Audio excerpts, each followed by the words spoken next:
44 दिन से धरना पे बैठे हैं सर, लेकिन अभी तक कोई हम लोग के सुनने के लिए तैयार नहीं है सर। तो सर 3 साल पुराना वैकेंसी है 6400, उसको ही नहीं पूर्ण किया जा रहा, जो सब कुछ हो। उम्मीदें हैं और नीतीश जी से भी हमको उम्मीद है, क्योंकि वो कहते हैं कि बिहार की बेटियां हैं, 35% आरक्षण है, और उसके बाद भी बेटियां इस तरह से रोड पे बैठी हैं।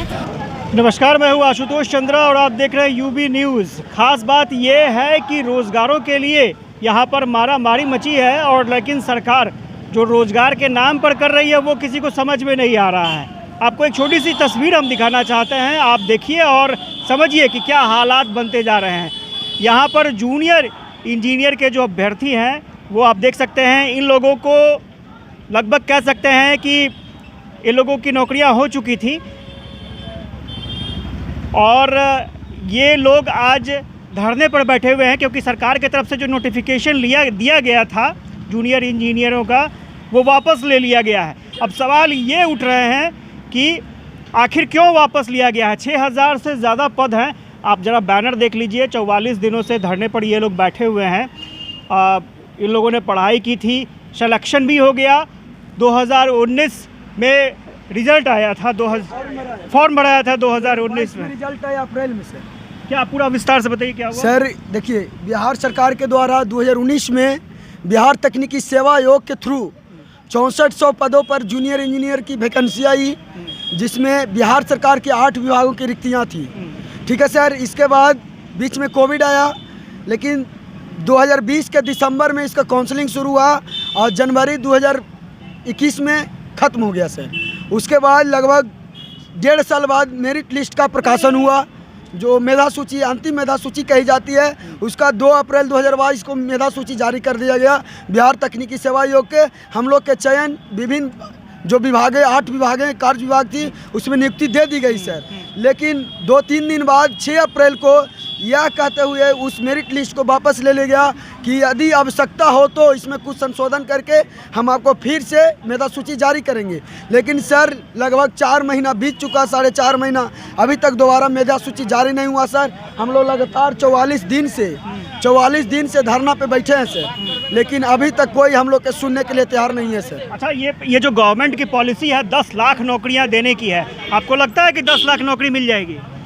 सर पॉलिसी तो सर आती ही सर, जो भी सरकार आती है पॉलिसी अपना लाती है, परंतु होता नहीं है सर। हम लोग का तो सर 3 साल पुराना वैकेंसी है 6400, उसको ही नहीं पूर्ण किया जा रहा, जो सब कुछ हो चुका है सर। वजह बताया गया कि क्यों वापस ले लिया गया? बस यही बताया गया सर कि कुछ तकनीकी त्रुटियों के कारण रिजल्ट को वापस लिया जाता है, और पुनः अगर आवश्यकता पड़ेगी तो संशोधन करके रिजल्ट को दिया जाएगा। परंतु 4 महीने से सर हम लोग इंतजार कर रहे थे, नहीं हुआ तो सर हम लोग 44 दिन से यहाँ पर धरना पे बैठे हुए हैं सर। भूखे प्यासे हम लोग यहाँ पर रहते हैं सर, लेकिन आयोग की तरफ से कोई व्यक्ति मिलने भी नहीं आते हैं। आपको लगता है कि कुछ नतीजा निकलेगा आप लोगों के इस प्रोटेस्ट का? भाई ऐसा तो हम पहली बार सुन रहे हैं कि सब चीज़ हो गया फिर मामला रुक गया। देखिए सर, हम लोग पिछले 44 दिन से हम लोग यहाँ पे धरना पे दे रहे हैं। हम लोग का अब एक पूरा सा माहौल बिगड़ रहा है, अब हम लोग बैठने की स्थिति में नहीं है, लेकिन सरकार ये हम लोग को बात सुन रही है नहीं रही है। तेजस्वी यादव ने कहा है कि 10 लाख नौकरियां मिलनी हैं, तो फिर आप लोग थोड़ा सा धैर्य रखिए। सर आएगा तब तो 10 लाख आवे या 19-20 लाख आवे तब तो, लेकिन अभी तक कुछ नहीं आया है हम लोग का, है ना ही आयोग की ओर से कुछ आश्वासन मिल रहा है, डेट पे डेट बढ़ाया जा रहा है। आखिर कब तक हम लोग यहाँ पर बैठे हैं? हम लोग तो एक सेलेक्टेड कैंडिडेट हैं साहब, हम लोग को तो आप ज्वाइनिंग दे दीजिए। हम लोग आप बहुत सर 10 लाख बोल दिए, लेकिन फर्स्ट प्रायोरिटी तो हम लोग हैं, प्रथम प्राथमिकता हम लोग को 6400 का है। ये क्लियर कर दे, हम समझेंगे कि 10 लाख का वादा पूरा होना स्टार्ट हो गया। स्वाभाविक तौर पर ये सबसे दिलचस्प बात है कि हाथ में चिट्ठी आ गई, लेटर आ गया, नियुक्ति हो गई, विभाग बढ़ गए, लेकिन ज्वाइनिंग से पहले फिर से लेटर वापस ले लिया गया। ये बताइए कि आपको लगता है कि जो 10 लाख का वादा किया जा रहा है वो पूरा होगा? जब पूरा होगा तभी लगेगा, ऐसे कहने से तो नहीं लगेगा, क्योंकि हमारी वैकेंसी भी 2019 में आई थी, अभी तक पूरी नहीं हुई, तो कैसे कह सकते हैं।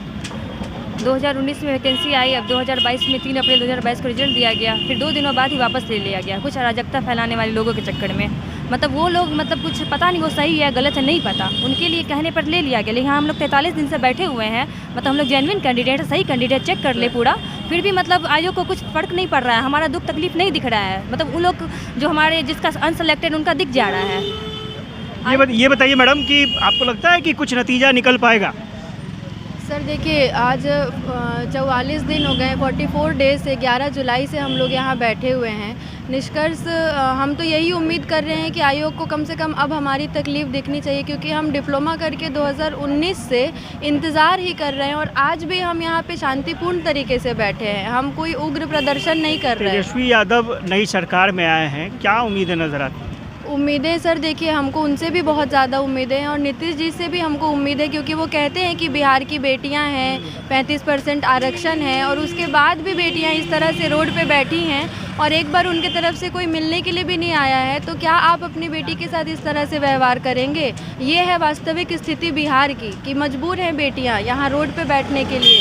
गर्दनी बाग में हम 44 दिन से लगातार बैठे हैं और क्या मांग कर रहे हैं? अपना अधिकार मांग रहे हैं। जो रिज़ल्ट दिया गया था, हमने पढ़ के मेहनत करके और तब हमारा नाम आया था मेरिट में। ऐसे ही फ्री में तो मेरिट नहीं बटा होगा ना। रिज़ल्ट में हमारा नाम आया, फाइनल मेरिट लिस्ट में नाम आया, डिपार्टमेंट दे दिया गया। उसके बाद सिर्फ एक प्रक्रिया बची थी कि अनुशंसा भेज के जॉइनिंग लेटर देना है, पर वो नहीं हो पाया और हमको 2 दिनों के अंदर जेई बना करके 3 तारीख को हम जूनियर इंजीनियर बन गए थे और 6 तारीख को हम दोबारा बेरोज़गार बने और ऐसे बने कि हम सीधे घर से उठ के रोड पे आके पटके गए हैं। और ये वास्तविक स्थिति है बिहार की। और आज 44 दिन से तो लोग देख रहे हैं, पब्लिक आज देख रही है। 44 दिन से हमारा संघर्ष 2019 से चल रहा है। से चल रहा है। मैडम थोड़ा सा आप आगे आ जाएं। आपको लगता है कि 10 लाख रोजगार में आप लोग भी शामिल होंगी? सर अगर गवर्नमेंट मतलब आयोग हमारे रिजल्ट को प्रकाशित करती है तो हम ज़रूर शामिल होंगे और हम उम्मीद करते हैं कि जल्द से जल्द हमारा रिजल्ट प्रकाशित हो, क्योंकि ये बहुत पहले से ही 3.5 वर्ष से लंबित चल रहा है। हाँ। तो स्वाभाविक तौर पर ये बड़ा ही दिलचस्प रोचक मामला सामने आया है कि आपको लेटर दे दिया जाता है और बाद में ये कहा जाता है कि भाई इसमें कुछ त्रुटियां हो गई हैं और इन्हें फिर से ठीक किया जाएगा, फिर से नई नियुक्ति होगी, लेटर जारी होगा। 44 दिनों से ये अभ्यर्थी बैठे हैं, प्रोटेस्ट कर रहे हैं और इन्हें उम्मीद है कि सरकार जल्द इनकी बातों पर ध्यान देगी। नई सरकार आई है, नई सरकार से युवाओं को खास तौर से बहुत उम्मीद है। देखना दिलचस्प होगा कि इनकी मांगों पर कब तक विचार हो पाता है। आशुतोष चंद्र, यूबी न्यूज़, पटना।